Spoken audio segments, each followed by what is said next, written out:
उपासक की अंतर्दृष्टि कब आती है?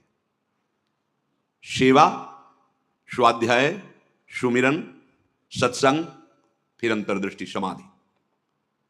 जो सेवा में प्रमादी है, भगवत सेवा, गुरु सेवा, समाज सेवा, वो किसी मार्ग का पथिक नहीं है, किसी मार्ग का पथिक नहीं। बड़े बड़े महापुरुष जो ब्रह्मबोध हो गए या भगवत तत्व में स्थित हो गए, उनको भी इस भगवत स्वरूप समाज की सेवा करनी ही पड़ेगी। शरीर में जब तक हमारे बल है तब तक हमें समाज स्वरूप, भगवत स्वरूप, गुरु स्वरूप, वो एक ही परमात्मा बैठा है, हमें सेवा में तत्पर रहना है।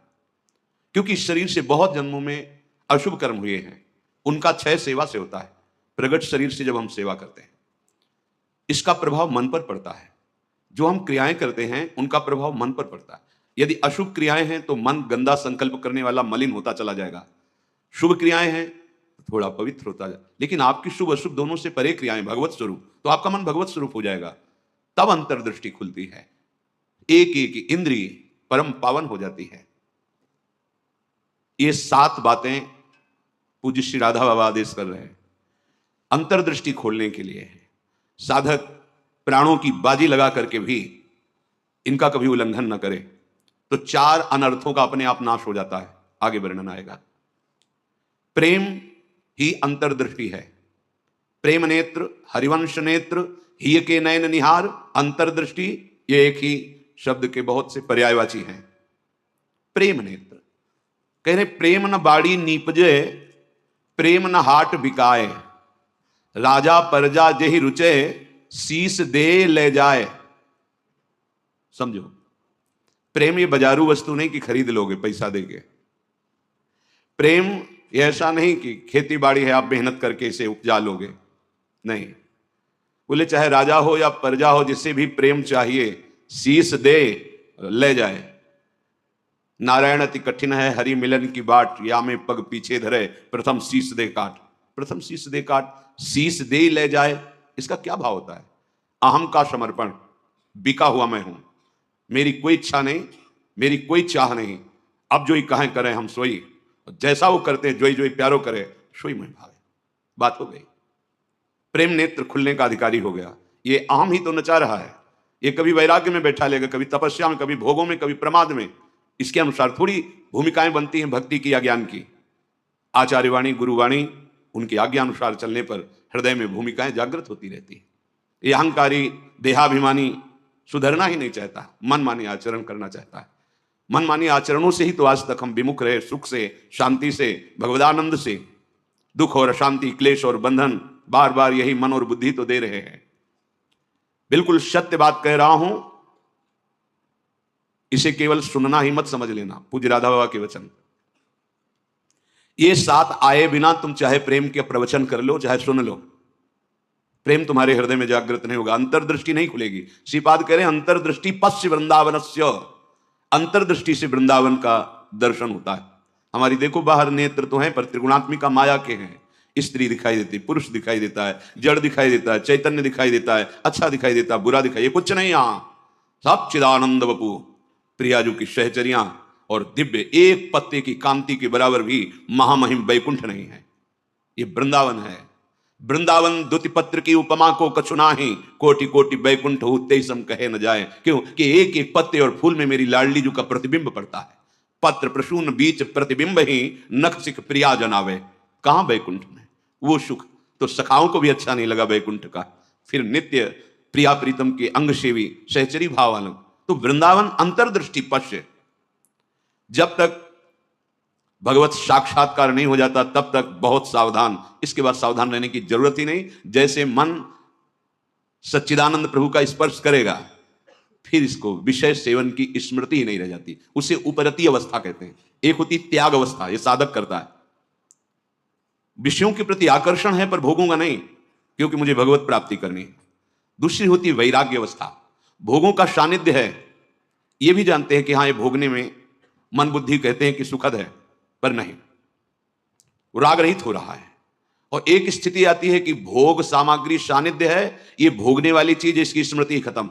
जैसे विष्ठा देख करके भोगने की खाने की इच्छा नहीं होगी, वमन देखकर खाने की इच्छा नहीं होगी, मलवत वमनवत विश्वत, ऐसे यहां से लेके ब्रह्मलोक तक के भोगों का उसे त्याग हो जाता है, जिसे उपरति कहते हैं।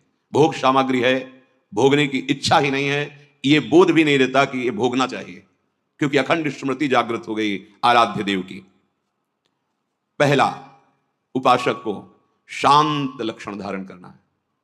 काम आ रहा है, क्रोध आ रहा है, कोई गाली दे रहा है, विक्षेप हो रहा है, प्रतिकूलता आ रही, अपमान, अनुकूलता आ रही, सम्मान। शांत का मतलब ना हर्ष न शोक, गंभीर, अंदर से गंभीर शांत।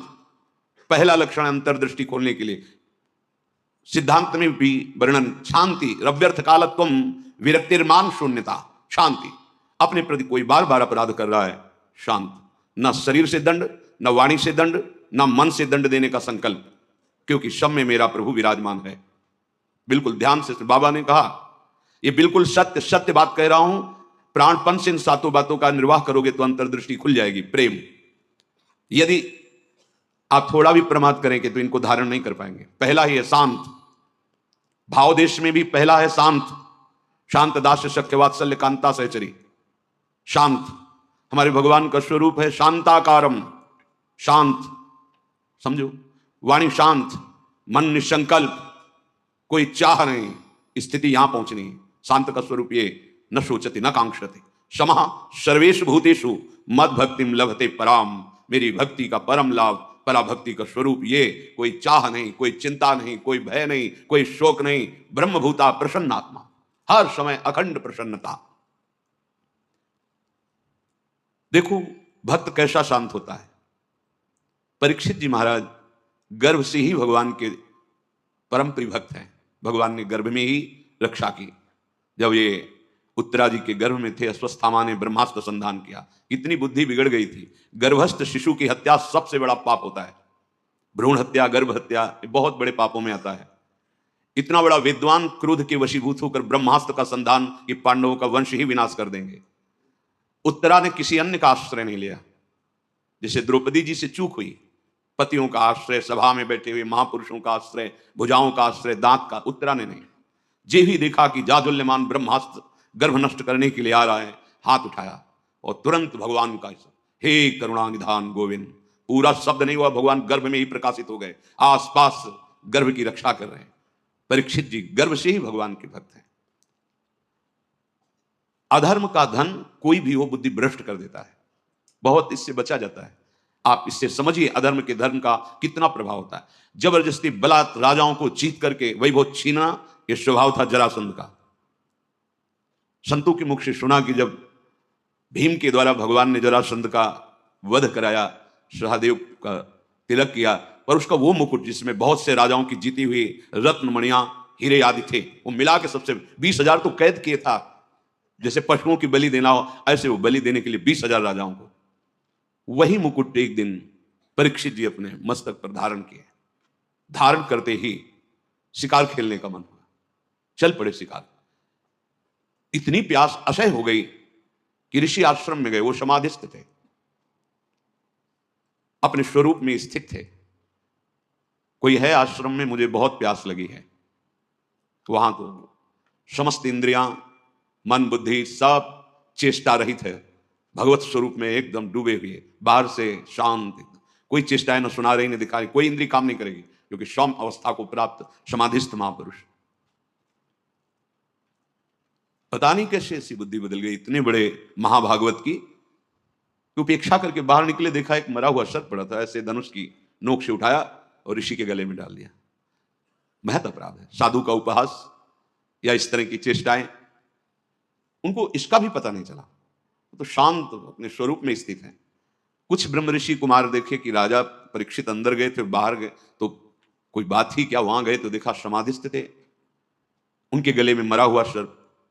तो ऋषि कुमार दौड़ते हुए श्रृंगी ऋषि जहां स्नान कर रहे थे वहां गए और कहा, राजा परीक्षित ने बड़ा उपहास किया आपके पिताश्री का, एक मरा हुआ सर्प गले में डाल दिया। इतनी बड़ी सामर्थ्य कैसे कि समाधिस्थ मेरे पिता का अपमान। तो क्या उन्होंने समझ लिया कि राजाओं के पास ही बल होता है, ब्रह्म ऋषियों के पास बल नहीं होता? नौ किशोर अवस्था है श्रृंगी ऋषि की, उसी जल से आचमन किया और कहा, आज मैं दिखाता हूं कि ब्रह्म ऋषियों का बल क्या होता है। इसने मरा हुआ सर्प मेरे पिता के गले में डालकर एक ब्रह्म ऋषि का अपमान किया, मैं शाप देता हूं आज के 7वें दिन तक्षक सर्प इसे डसेगा और कोई त्रिभुवन में नहीं बचा पाएगा। ऐसा ही हुआ और दौड़ करके आए और पिता के गले में लग गए। जब वो बहुत देर लिपट के रोए से तो धीरे धीरे वृत्ति बाहर आई। क्या हुआ, क्यों रो रहे हो? उनका ये परीक्षित आए हुए थे और आपके गले में मला हुआ सर्प डाला, आपका अपमान किया। नहीं नहीं, देखो इसमें क्या अपमान होता है? गलती तो हमसे हुई, राजा भगवान का स्वरूप होता है। वो आए थे आश्रम में, अर्घपाद आदि देते, उनको जल पिलाते, उनकी सेवा करते, वो हमारे संपूर्ण प्रजा का शासन करते हैं, सेवा करते हैं, रक्षा करते हैं। हमसे गलती हो गई, रोना नहीं चाहिए। तब किसी ऋषि कुमार ने कहा ये रोए ही नहीं है, इन्होंने शाप भी दे दिया है। नहीं नहीं, निरपराध राजा को शाप कैसे दे दिया? क्या शाप? 7 दिन में तक्षक काटे। गजब कर दिया तुमने। अरे हमसे पूछ तो लेते। अभी ब्रह्म वाक्य हैं, इतने बड़े ब्रह्म ऋषि वो भी नहीं काट सकते। अपने शिष्यों को भेजा जाओ और परीक्षित को सूचना दे दो, कोई उपाय कर लो अपने परम कल्याण का, 7 दिन में तक्षक सर्प आएगा और डसेगा। जे ही जाके वहां परीक्षित ने मुकुट उतार के रख, ये क्या मेरे से, ये क्या हो गया? मुझे दंड मिलना चाहिए। बहुत पश्चाताप करें, ऐसा उपहास कैसे कर दिया, ऐसा अपराध कैसे कर दिया। इतने में वो शिष्य पहुंचे और कहा महाराज आपने जो गले में सर्प डाला, बालक होने के कारण श्रृंगी ऋषि ने आपको शाप दे दिया है। निश्चित आपको 7वें दिन महाभयंकर विषधारी तक्षक आएगा और डसेगा, आपको कोई नहीं बचा सकता। आप उपाय कर लीजिए भगवत प्राप्ति का। बहुत हृदय शीतल हुआ। वर्णन है, एकदम हृदय में शीतलता हुई, प्रायश्चित हो गया। तत्काल सर्वस्व का त्याग, सम्राट पद पर जन्मेजय का तिलक और गंगा के किनारे का। 7 दिन तक भगवान सुखदेव जी के द्वारा गाई हुई भगवत चर्चा श्रवण की और बीच में प्रार्थना की थी कि भगवान आप चिंता मत कीजिए, ये भूख और प्यास मुझे अब परास्त नहीं कर सकती। जिस प्यास से पीड़ित होकर के हमने गले में सर्प डाला था, आज उसी प्यास को मैं पराजित कर रहा हूं आपके श्रीमुख से सुने हुए भगवत वचन। विचार करो, इतने बड़ा श्राप सुनने के बाद उनके हृदय में कोई शोक नहीं, शांत हृदय। 7 दिन कुछ खा पी नहीं रहे, शांत हृदय। भक्त का हृदय शांत होता है। उनके गले में सर्प डाला हुआ शांत नहीं हुए, कोई बात नहीं। अगर हम भगवत दर्शन करना चाहते हैं, महासुख में निमग्न होना चाहते हैं, दुख मिटाना चाहते हैं, तो शांत होना स्वभाव में लाएं। अशांत स्वभाव नहीं। अशांत से कुतः सुखम। अशांति अगर हृदय में होगी तो बहुत पाप बन जाएंगे, कड़ुआ बोलोगे, गंदे आचरण बन जाएंगे, हिंसा आदि दोष भी उत्पन्न हो सकते हैं। इसलिए पहला अंतर्दृष्टि खोलने के लिए शांत, हमारा भाव भी पहला शांत भाव। ये मार्ग का पथिक भी शांत मार्ग का पथिक है। शांत शब्द को पकड़ो, अशांति अंदर से है दबा लो। नाम जब कर रहे हो ये सब मिट जाएगी। बाहर से तुम्हें पहले शांति लानी, बाहर की क्रियाओं में किसी भी तरह से किसी द्वंद्व में तुम्हें अशांत नहीं होना है। वो तभी हो सकता है जब आप लक्ष्य बना लियो भगवत प्राप्ति, तभी सह सकते हो, कोई बात नहीं। भगवान इसकी बुद्धि में बैठ करके हमारे को सहनशीलता सिखा रहे हैं, इसीलिए निंदा कर रहा है, अपमान कर रहा है, अवहेलना कर रहा है। भगवान के द्वारा प्रेरित है या कोई कर्म हमारा क्षय हो रहा है, शांत। दूसरा है, आराध्य देव के भजन के सिवा कोई भी एक क्षण व्यर्थ न जाने पावे। अव्यर्थ कालत्वम, कबहू काल वृथा नहीं जाए। सेवक जी महाराज पकड़ो, अंतर्दृष्टि प्राप्त महापुरुष ही जीवन मुक्त कहा जाता है। पकड़ो, कोई भी क्षण भजन के बिना ना जाए। शरीर से सेवा हो रही और अंदर ही अंदर नाम जब चल रहा है, प्रभु की लीला रस से भरे हुए पद गुनगुना रहे। कितना सहज सरल भगवदानंद प्रदान करने का हमें साधन मिल गया गुरु कृपा से। सेवक शरण सदा रहे, अनत नहीं विश्राम। कई वाणी हरिवंश की, कई हरिवंश ही नाम। या तो नाम मंत्र चल रहा है और या वाणी जी गुनगुना रहे हैं। एक क्षण भी न जाए। देखो प्रयास करो, गुरु कृपा बल में ऐसी सामर्थ्य, अहंकार में नहीं। एक क्षण भी भजन के बिना ना जाए, अंतर्दृष्टि तभी खुलेगी। तीसरा, ये विश्वास कर लो, संसार के किसी भी भोग में सुख नहीं है। कभी तुम्हें तृप्ति नहीं मिल सकती, क्योंकि है ही नहीं। ये भूत के लड्डू हैं, चाहे जितना खा लो पेट नहीं भरेगा, और ना खाओ तो ललचाते रहो। इसलिए तुम्हारा ललचाना ना हो, नाम जप करो। ये विश्वास करो महापुरुषों के वचनों से, भोगों में सुख नहीं है। कितना भोगोगे? महाराज ययाति ने अपने शरीर से तो यौवन अवस्था का भोग किया ही, अपने पुत्र की यौवन अवस्था लेकर फिर भी तृप्ति नहीं हुई। तब उन्होंने कहा संपूर्ण संसार के सब भोग भगवत विमुख व्यक्ति एक को दे दिए जाएं तो भी वो तृप्त नहीं हो सकता, क्योंकि नहीं है। कल किसी ने प्रश्न किया था ऐसा ऐसा हमने सैकड़ों ऐसा ऐसा सब किया। तो हमने कहा ईमानदारी से बताना, वृंदावन में बैठे हो, क्या तुम्हारी तृप्ति हुई, क्या सुख हुआ? तो चिल्ला के रो के बोला नहीं, नहीं होगी।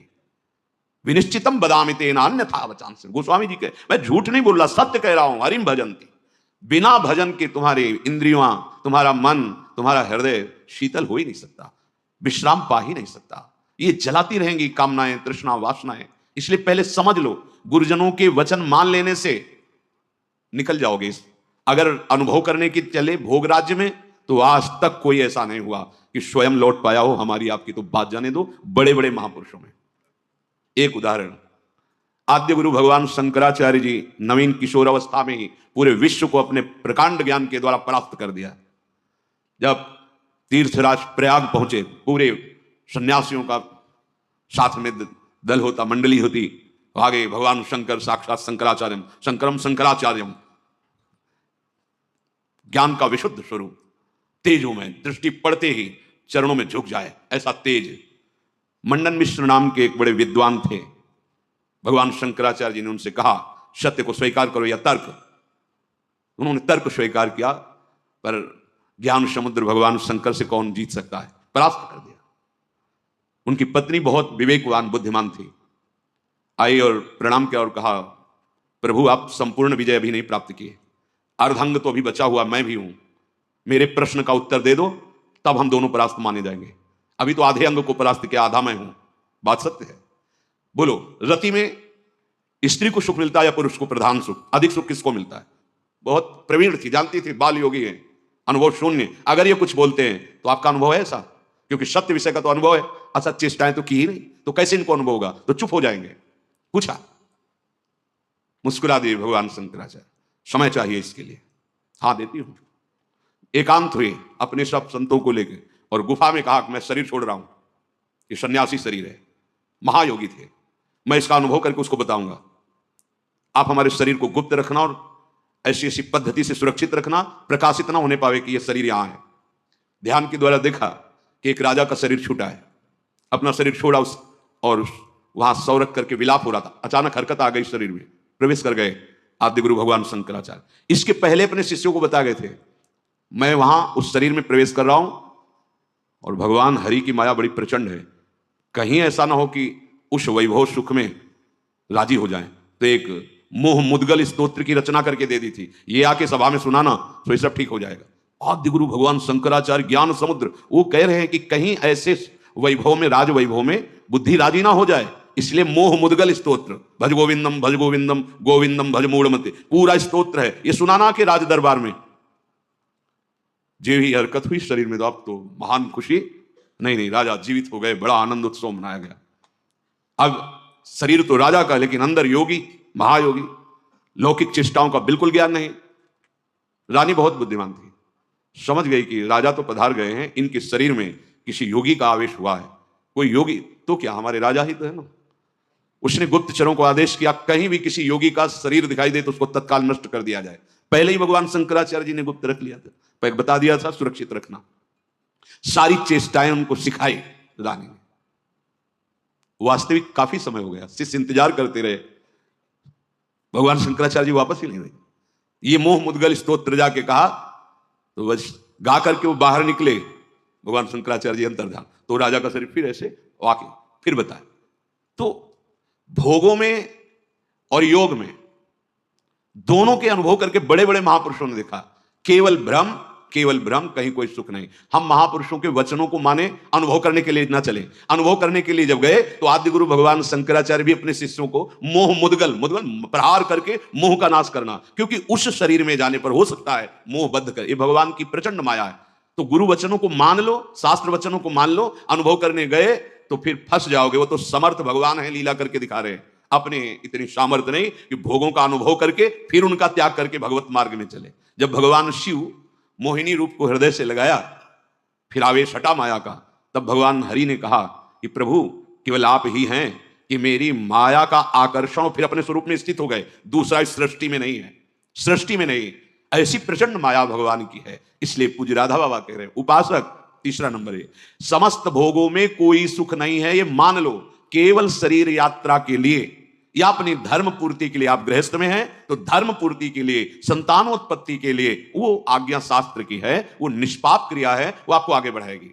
भगवत मार्ग के पथिक को जितने से काम चल जाए कम से कम उतना शास्त्र सम्मत भोगों को स्वीकार करके आराधना में बढ़ना है। शास्त्र सम्मत, तस्मा शास्त्रम प्रमाणम ते। पहली बात तो भोगों में सुख है ही नहीं, ये बैठा लो। जितने से प्राण पोषण उतना अन्न डाल लिया, जितने से शरीर ढक जाए उतना वस्त्र धारण कर लिया। निरंतर निरंतर शांत और निरंतर, एक क्षण का अंतर न पड़े ऐसा भजन, और भोगों में सुख बिल्कुल नहीं है ऐसा। जैसे कोई दुर्गंध युक्त स्थान हो तो हम नाक बंद करके चलेंगे क्योंकि बड़ी दुर्गंध है। कोई मल बमन आदि पड़ा हो तो उस दृष्टि नहीं डालेंगे। ऐसे भगवत मार्ग में चलने वाले पथिक की दृष्टि बड़े से बड़े आकर्षणकारी भोगों के प्रति होती है, ध्यान रखना। रमा विलास राम अनुरागी तजत बमन जिम जन बड़भाग, वो देखेगा भी नहीं। ऐसे अगर आप किसी भी दृश्य को प्रियता से देखते हैं मोबाइल में, या ऐसे छुप के देख रहे हैं, भाई सामने तो देख नहीं सकते तो किसी ऐसी जगह खड़े जहां से शरीरों का आकर्षण देख रहे हैं, अपने आप का नाश कर रहे हैं, वो संस्कार बन रहे हैं, तुम्हें गिराएंगे, यहां नहीं तो कहीं गिरा देंगे, आज नहीं तो कल गिरा देंगे। बहुत सावधान। ये तीसरा है, किसी भी भोगाकर्षण से हम प्रभावित ना हो। जब दूसरा चलेगा तो तीसरा ही आ जाएगा, निरंतर भजन। और ये सावधानी निश्चित निश्चित। हमें अच्छा लगा जब उससे पूछा, वो खुद वर्णन कर रहा था ऐसा ऐसा ऐसा। हम कहा क्यों गंदी बातें सुने, पर इसलिए कि इससे लाखों लोगों का भाव शुद्ध हो सकता है। उससे पूछा तुम्हें क्या मिला, सुख मिला? तो उसने कहा नहीं, और रो पड़ा चिल्ला के। बस मान लो ये बात, इन गंदे चेष्टाओं में कभी सुख नहीं, कहीं सुख नहीं। केवल तुम मृत्यु का वर्ण कर रहे हो, अपने जीवन को नष्ट कर रहे हो। शास्त्र सम्मत भोग वैराग्य प्रदान करके मोक्ष प्रदान करते, धर्म अर्थ काम मोक्ष। अगर आप मनमानी आचरण करेंगे, मनोरंजन करेंगे, तो आप कोई भी हो, कहीं भी हो, नष्ट हो जाएंगे। ये संत महापुरुष जन, इनकी वाणी एक जैसे मां दुलार करके डांटती है, ऐसे अनंत दुलार लेकर आपसे कह रहे हैं। आपकी निंदा करना उद्देश्य थोड़ी है, आपको अवगुणी साबित करना उद्देश्य नहीं, आपके हृदय को चोट पहुंचाना उद्देश्य नहीं, पर आपके हृदय को महान बनाना और दुर्गुणों से, दुर्विचारों से, दुष्कर्मों से मुक्त करा के महासुख में निमग्न करना, ये संतों की वाणी का पावर है, ये उसकी सामर्थ्य है। आप उसे कटुवचन ना माने, उपहास या अवहेलना ना माने। जैसे हम चाहे जो रोग हो डॉक्टर के सामने पेश करते हैं, ऐसे ही बड़ी कृपा है उनके ऊपर जो अपने अवगुणों को अवगुण मान रहे हैं और उनसे दूर होना चाहते हैं। ये कोई आश्चर्य में बात नहीं, क्योंकि भगवती माया बहुत बलवती है। भगवत विमुख कुछ भी करा सकती माया। जो भगवान नाम जापक वहां होश में रहती माया, क्योंकि वो स्वामी का नाम जप कर रहा है और प्रभु की शरण में है।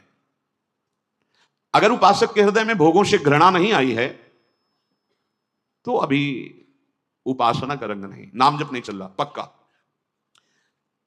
हृदय की बात कहता हूं, आप देखो, एक दिन चला के नाम देखो 24 घंटे, जलन पैदा हो जाएगी। अगर कोई आपसे बात करना चाहेगा, कुछ देखना, कुछ सुनना, कुछ बोलना, ये जहर लगने लगेगा आपको। देखो तो करके। अब आप मनोरंजन में लगे हो, किसी तरह समय कट रहा है, खाया पिया मौज मस्ती, ये जीवन ऐसे व्यतीत करने लायक नहीं। बड़ा दिव्य जीवन है ये। मानव देह पशुवत थोड़ी आचरण करना है। दिव्य दैवी सद्गुणों से युक्त होकर आप चाहो नारायण बन सकते हो, आप साकेतपुर जा सकते हो, आप शिव स्वरूप कैलाश में जा सकते हो, आप जो भाव चाहें दिव्य भाव में। ये जन्म मरण का दुख भोगते भोगते तुम्हें उबना नहीं आया। एक संकट कोई निवृत्त करने के लिए मारा घूमता है, यहां चले जाएं वहां चले जाएं, और नाम गरज रहा है हर दुखों को मिटाने के लिए। कहीं जाने की जरूरत नहीं। राम कृष्ण हरि जो नाम प्रिय, राधा राधा राधा, सर्व मंगल होता चला जाएगा। बार बार इसीलिए कह रहे हैं, नाम जपत मंगल दिशि दसहु। कहीं भी जाओगे तुम्हारा मंगल ही होगा, नाम चल रहा है। नहीं, ये भोगा शक्ति बहुत ही प्रबल है, विचार करने का अवसर नहीं देती, भ्रष्ट कर देती है। नाम चल रहा है, इसकी ताकत नहीं कि गिरा सके। चौथी बात, मन में अपने अंदर मान का बिल्कुल भी प्रभाव न रह जाए। अंतर्दृष्टि खुलने के लिए पहला शांत, दूसरा निरंतर भजन, तीसरा भोगों में सुख नहीं है, दृढ़ बुद्धि, भोगों से घृणा। चौथी बात, अपने अंदर मान न रह जाए। अगर मान है तो परम पद में आरूढ़ होने के लिए सबसे पहला त्याग इसी का किया गया है। निर्मान मोहा जित संग दोषा। पहले मान रहित, सबहि मान प्रद आप अमानी। मान अगर है तो फिर परमार्थ मार्ग का पथिक। और संसार में मान के लिए ही सब कुछ किया जाता है, और परमार्थ मार्ग इससे उल्टा है, मान की धज्जियां उड़ा दी जाती है। सम्मानम कलयाति घोर गरलम, ये घोर हलाहल विष है। अगर अध्यात्म की ऊंचाई पर चढ़ना है तो सम्मान की धज्जियां उड़ा दे, अंदर से कभी स्वीकार न करे। सबके चरणों में नमन करे। वो साष्टांग कर रहा है, पंचांग कर रहा है, बलिहारी उसकी श्रद्धा है, वो सबके हृदय में विराजमान भगवान को प्रणाम कर रहा है, गुरु प्रदत्त वेश को प्रणाम कर रहा है। हम तो दास हैं उनके चरणों में। सम्मान स्वीकार करना, ऐसा अधिकार केवल भगवान को या भगवत प्राप्त महापुरुष को, ये अधिकार है अपने जैसे दासों का। बस कोई प्रणाम करे तो नम्र होके प्रणाम, अगर वो कर रहा है तो गुरु प्रदत्त वेश को, हृदय में विराजमान प्रभु को कर रहा है, अपने को नहीं। अगर अपने उस मान के भोक्ता बने तो परमार्थ चल ही नहीं पाओगे, नहीं चल पाओगे, नहीं चल पाओगे। ये मान बहुत घातक जहर है। अगर सत्संग नहीं मिला, गुरु कृपा नहीं हुई, तो इसी का पोषण शुरू रहता है। वैराग्यवान होकर के भी इसी मान का पोषण होता रहता है। और परम पद में आरूढ़ होने के लिए सबसे पहला त्याग इसी का है, निर्मान अमोहाजित संग दोषा, मान रहित। ये हृदय में बैठा लिए, बहुत सूक्ष्म बंधन है ये। कभी कभी बड़े बड़े मान का त्याग मान के लिए हो जाता है। सम्मान पत्रों का, आसनों का त्याग मान के, बड़े सुंदर, कितने दयनीय। ये सुनने की इच्छा मान की इच्छा है। अगर स्वाभाविक हमारी स्थिति मान रहित हो रही तो ये केवल गुरु कृपा से, ये पक्का। ठाकुर जी भी हृदय में बैठे हैं, कभी डांट नहीं लगाई, हृदय में ही तो है।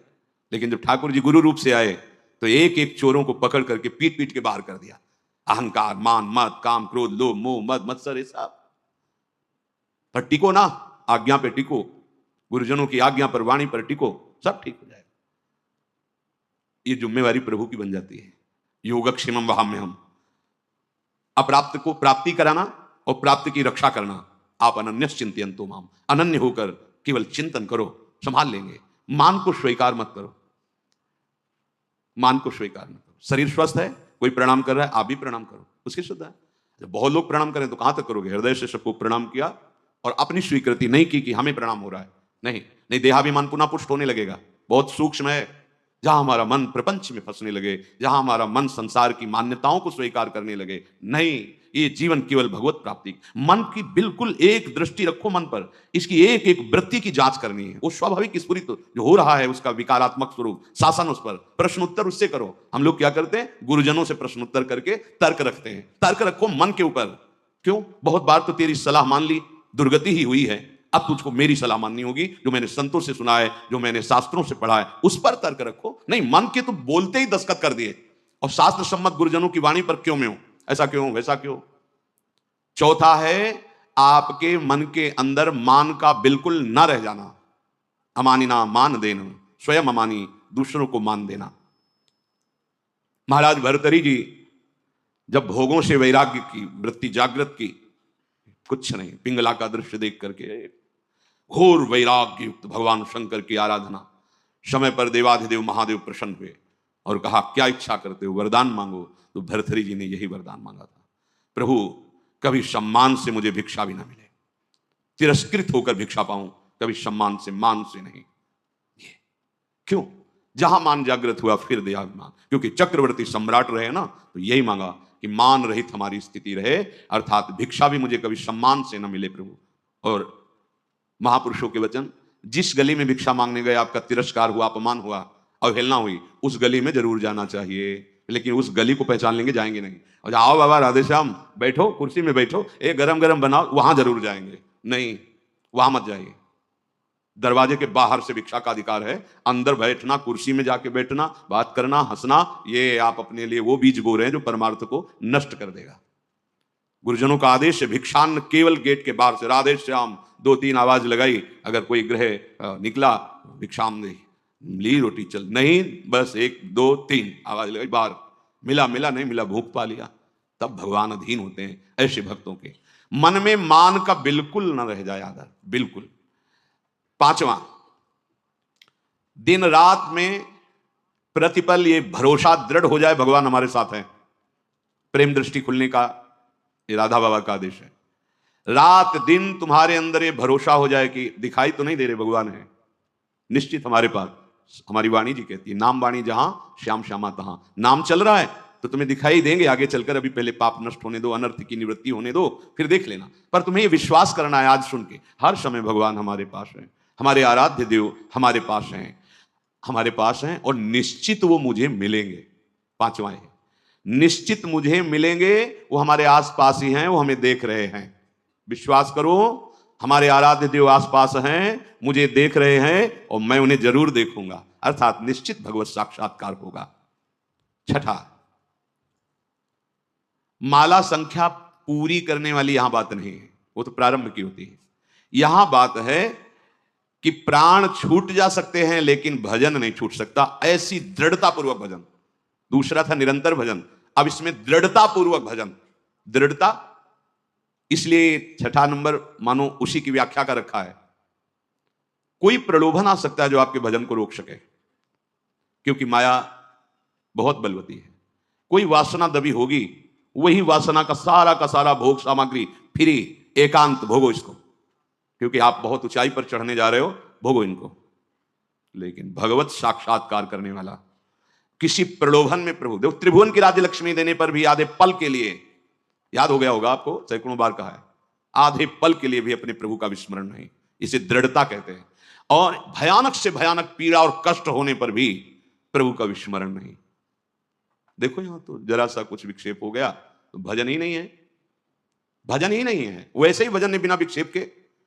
फिर शारीरिक कोई पीड़ा, कोई बहादुर आदमी वही होता है जब उसके घाव लगते हैं ना रणभूमि में, तो उसको और आवेश आता है शत्रु को मारने का। ऐसे ही उपासक होता है, बुखार है, कष्ट है, पीड़ा है, नाना प्रकार के दुख हैं, उसको और आवेश आता है, पहले से भी और अधिक नाम जप। ये जीतने का मार्ग है, हारने का नहीं। जीतो, हर विषय को रौंदो, हर विक्षेप को रौंद दो नाम बल से। भजन नहीं छूट, नहीं मन लग रहा चिल्लाओ राधा राधा राधा राधा राधा। ऐसे अगर तुम मन फंसा लेगा, जान गया कि जरा सा दुख दो भजन छोड़ देगा, नहीं। बाबा कह रहे हैं ऐसा भजन, पहले तो निरंतर भजन का आदेश दिया, ऐसा भजन जिसमें इतनी दृढ़ता कि चाहे प्राण चले जाएं, संख्या वाली बात नहीं रह गई, चाहे प्राण छूट जाएं तो वही बात अलग। जैसे एक जगह महापुरुषों के वचन सुने थे, या तो गाढ़ नींद में हो तो तुम्हारी बात अलग, और या मृत्यु में मूर्छा में हो तो तुम्हारी बात अलग। नहीं, अगर चेतना है तो नाम नहीं छूटेगा, चेतना है तो नाम नहीं छूटने देंगे। ये थोड़े दिन तुम्हें कठिन लगता है, जहां अभ्यास हुआ मस्त हो जाओगे, देख लेना, निहाल हो जाओगे। ऐसी बातें कोई प्रयास नहीं करना पड़ेगा। जैसे पलक झपकने का प्रयास आप नहीं कर रहे, जैसे दिल धड़कने का प्रयास नहीं कर रहे, जैसे श्वास प्रश्वास में आप कोई प्रयास नहीं कर रहे, ऐसे। और जहां भजन शुरू हुआ तो जैसे भोजन आप करते हो पचा लीवर देता है, ऐसे नाम आप जब करो सारे दुख नष्ट कर देगा, नाम पचा देगा, सारे कर्मों को भस्म कर देगा। दृढ़ता, अभी हमारे अंदर दृढ़ता नहीं, थोड़ा सा व्यवहार, थोड़ा सा सम्मान, थोड़ी सी प्रतिकूलता, अपमान भजन छुड़वा देगा। देख लो, ऐसी दृढ़ता की प्राण निकलने की भी बात हो तो राधा राधा राधा, नाम नहीं छूट सकता। सातवां, जहां भगवान की लीलाएं हुई उनमें अत्यंत आसक्ति हो जाना। ये ब्रज 84 कोश भगवत लीला क्षेत्र है, इसमें आसक्त हो जाना। भले आप नहीं रह पा रहे हैं, लेकिन आप कहीं भी हो, आश्रय इधर हो, वृंदावन। जब आपको छुट्टी मिली भागे वृंदावन, एक दिन ही सही, परिक्रमा लगाई, दर्शन किया, सत्संग किया। भगवत लीला स्थलियों में आसक्ति, आसक्ति का मतलब होता है फिर और कहीं जाने की इच्छा नहीं होगी। जैसे विदेश में गया हुआ आदमी छुट्टी पाया तो अपने देश जाता, तो अपने घर की बात सोचे, घर जाना है, ये हमारा घर है वृंदावन। हम भूल से माया में अनेक संबंध स्थापित करते हुए भटक रहे हैं।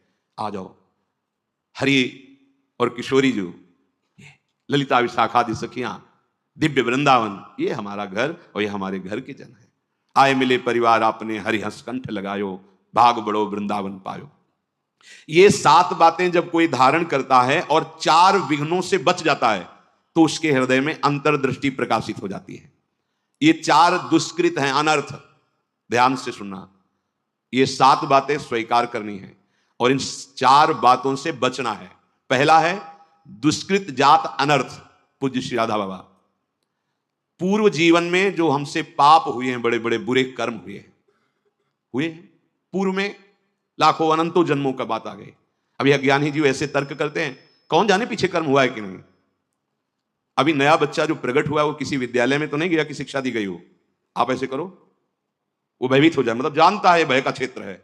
मां जब दुग्ध तो पीने लगता है, इसका मतलब ये पूर्वाभ्यासी है, इसका दुलार करो, ऐसे पुचकारो वो किला, इसका मतलब है जानता है, इसे प्यार कहते हैं और ये इसको प्रहार कहते हैं। वो बड़ा पुरातन है, कपड़ा नया बदला हुआ है, अभी जीव नया है। कर्म भोग जब होते हैं, कई प्रश्न करते हैं कि अभी तो 10 वर्ष का बालक था, उसने इतना बड़ा पाप क्या किया, ऐसा ऐसा ऐसा, तुम क्या जानते हो। कपड़ा 10 वर्ष का है लेकिन पहनने वाला बहुत पुरातन है, वो भगवान का अंश है, न जाने कितने शरीरों का त्याग करते हुए पाप कर्म किए, तो वो उसको दंड मिल रहा है। महापुरुषों के वचन, ये अज्ञानी जनों के ऐसे तर्क होते, कैसे उनको समझाए। कह रहे हैं कि जो तुमने पूर्व जीवनों में पाप कर्म किए हैं, अब तुम भजन में लग रहे हो, तुम्हारा अंतिम जन्म का निर्णय है कि मैं भगवत प्राप्त हो जाऊं, अब वहां से हिसाब फटाफट होगा। वो संस्कार मन पे आएंगे, तन पे आएंगे, शांत नाम जब बढ़ाते जाओ, जो भोग जितना वो बहुत कम करके भगवा रहे हैं भगवान, बहुत कम करके। अगर तुम्हें अपने सारे कर्मों का भोग भोगना पड़े तो हजारों करोड़ों जन्म बार बार लो और बार बार भोगो तो भी निपटना मुश्किल हो जाएगा, इतना स्टॉक है। अब इसी जन्म में थोड़ा थोड़ा करके भुगा करके अपने पास बुला लेते हैं। अत्यंत कृपा है। जो भी दुष्कृत जात अनर्थ तुम्हारे जीवन में आएगा, दो प्रकार से, एक दंड रूप से आएगा और एक आएगा पाप कर्म कराने की प्रेरणा रूप से। ध्यान दीजिए, एक को तो भोग लेना है दंड को, दूसरा आएगा मन में बैठ करके पाप कर्म कराने की प्रेरणा देगा, पाप कर्म कराने की सुविधा देगा। अगर दूसरे को भोग लिया तो आगे फिर योनि बनने का, किसी योनि में जाने का आपने हिसाब तैयार कर लिया। समझ लीजिए, धर्म पूर्वक भोग स्वीकार की आज्ञा है। अधर्म पूर्वक जो हमारे कृत्य हुए हैं वो दो प्रकार का प्रभाव डालेंगे। पूज्य श्री राधा बाबा कह रहे, एक तो ये दंड रूप से, जैसे कोई रोग आ जाना, कोई अपमानित कर रहा है, कोई निंदा कर रहा है, आदि आदि, बड़ा तिरस्कार हो रहा, शांत तुम्हारे पाप नष्ट हो रहे। एक आता है मन में, ये अंतर का है, इतनी गंदी वासना और उसी वासना के अनुसार सुविधा, वही भोग तुम्हें मिलेगा जो तुम्हारे अंदर वासना बढ़ी हुई है। बिल्कुल नहीं, अगर त्रुटि कर दी गए, ये भारी अनर्थ पैदा कर दे। प्रायः चलन चलन सब कोई कहे, बिरला पहुंचे कोई, एक कंचन एक कामनी दुर्लभ घाटी दोए। बहुत सावधान। ये बार बार आपको भजन करते समय बुरे कर्मों की स्फुरणा बुराई की तरफ घसीटेगी। 1 मिनट के लिए इससे छोड़ दो, नाम जप साधन सब, चलो 1 मिनट बस वो स्फुरणा शुरू संसार की, बड़ा गजब है। 1 मिनट के लिए भी इसे चैन नहीं है, जरा सा छूट पाई भागा संसार में, कोई ना कोई पूर्व देखे हुई दृश्य, सोची हुई बातें सामने लगे, इसको अवसर तभी। इसलिए दृढ़ता पूर्वक भजन, पूरा ध्यान रहे इस पहले अनर्थ से हटने के लिए। अगर हमें शारीरिक कोई दुख मिल रहा है, बाहरी व्यवहारिक दुख मिल रहा है, मुझे भगवान से प्रश्न नहीं करना, वो सर्वज्ञ हैं, उन्होंने जानबूझ करके हमारे कर्मों का नाश करने के लिए ये विधान रचा है। मस्ती में भोग लो। आप कहोगे दुख मस्ती, हाँ, मस्ती तो उसी को कहते हैं जो निंदा अपमान तिरस्कार और दुख को सह के निकल जाए, उसे मस्ती कहते हैं। मूर्खता को मस्ती थोड़ी कहते हैं। कि आप मदिरा पिए हो, दंडता कर रहे हो, पापाचरण, बोले बहुत मौज और मस्ती है, ये बहुत हिसाब गहरा पड़ेगा, सह नहीं पाओगे। मस्ती तो उसी को कहते हैं, भारी से भारी अपमान तिरस्कार दुख सह गए और निकल गए, भगवत मार्ग में आगे बढ़ गए, बलिहारी उस चरणों की, उस महात्मा की, उस साधक की, जो ऐसे, उसे मस्त कहते हैं। वाह वाह रे फकीरा वाह जी, धन्य है तू, निकल गया माया को रौंद के।